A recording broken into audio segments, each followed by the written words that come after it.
Hello বন্ধুরা, আজ দেখাবো তোমাদের ফুচকার রেসিপি। তো আমি প্রথমে আলুগুলো সেদ্ধ করে নিয়েছি, আলুর খোসা ছাড়িয়ে নিচ্ছি।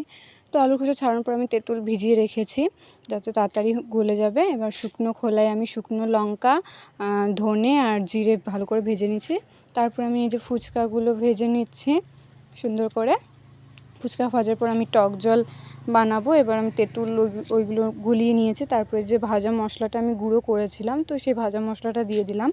তারপরে যেই নুনটা আমরা খাই ভাতের সাথে, তো সেই নুনটা দিয়ে দিলাম পরিমাণ মতন, তোমরা তোমাদের দেবে। তারপরে আমি একটু বিট নুন দেবো।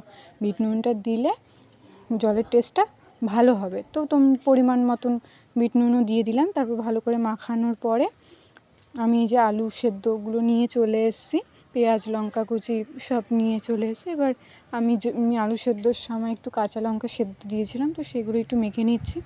মাখিয়ে নেওয়ার পরে আলুগুলো ভালো করে তোমরা মাখাবে হাত দিয়ে। আমি হাত দিয়ে মাখাচ্ছি, তোমাদের ম্যাশার থাকলে ম্যাশার দিয়ে বা গ্লাস দিয়ে যেটা দিয়ে পারো আলুগুলো ভালো করে মেখে নেবে।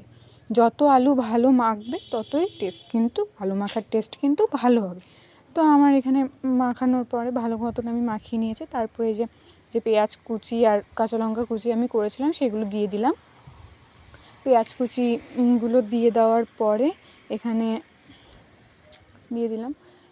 তো তারপরে আমি এখানে দিয়ে দেবো যে আমি ভাজা মশলাটা করেছিলাম, গুঁড়ো করে নিয়েছি, তো ওটা দিয়ে দেবো, সবটা দিয়ে দেবো।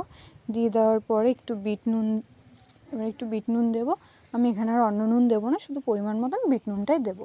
তোমরা চাইলে অন্য নুনও দিতে পারো, বাট আমি বিট নুন দিয়েছি, যার যেমন ইচ্ছা, কিন্তু বিট নুনটা দিলে টেস্ট ভালো। তারপরে আমি ভালো করে মাখিয়ে নেবো। এরপরে সব কিছু মশলা দিয়ে সুন্দর করে মাখিয়ে নেব। তোমরাও ভালো মতন মাখিয়ে নেবে, তাহলে খেতে কিন্তু টেস্ট হবে ভালো। যত মাখাবে আলু মাখা তত কিন্তু টেস্ট বাড়ে আলু মাখার।